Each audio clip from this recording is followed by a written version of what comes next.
Hi friends, it's Miss Amber. I just wanted to read you a little book.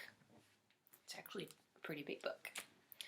And right now we are in the month of March, and March is also known as Women's History Month. And we've been reading some books at school about important women in history. And I want to keep that going because we should always be celebrating important people in history. Especially right now, we are seeing a lot in the news about doctors and nurses and how they are heroes. And sometimes at school we talk about superheroes like Spider-Man and Wonder Woman, but there are also real life heroes like the policemen and firefighters, people who drive ambulances, the mailman. All of these people work through extreme conditions to get their jobs done. And sometimes their jobs are really hard. So let's always be thankful when we see our mailman. When we see police officers, we can always say, thank you, you're a hero. And one of my heroes is my friend Megan. She's a nurse and she lives in California. And she works with a lot of doctors. Some of them are men and some of them are women. But earlier in history, women weren't allowed to be doctors. So, a lot of women didn't really like that idea. They thought, hey, I want to be a doctor. Why can't I be a doctor? So this wonderful woman, Elizabeth Blackwell, set out to change that idea, to show people that actually women can be doctors. We just gotta let them try. So this book is called Who Says Women Can't Be Doctors? It's the story of Elizabeth Blackwell.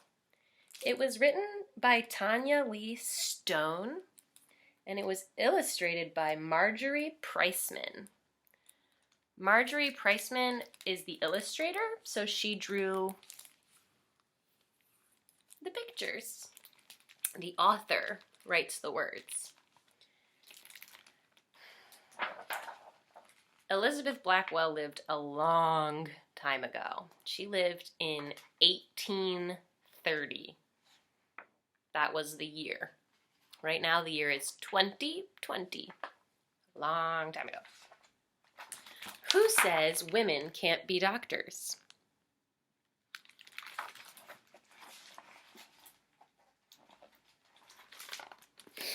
I'll bet you've met plenty of doctors in your life, and I'll bet lots of them were women. Well, you might find this hard to believe, but there once was a time when girls weren't allowed to become doctors.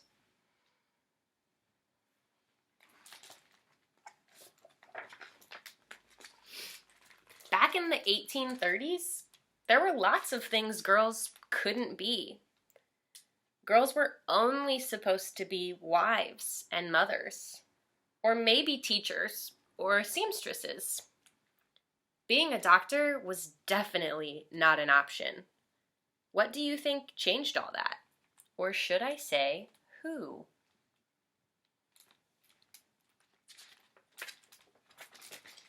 Elizabeth Blackwell, that's who. A tiny wisp of a girl who wanted to explore around every corner and who never walked away from a challenge. This was a girl who had once carried her brother over her head until he backed down from their fight. A girl who tried sleeping on the hard floor with no covers just to toughen herself up.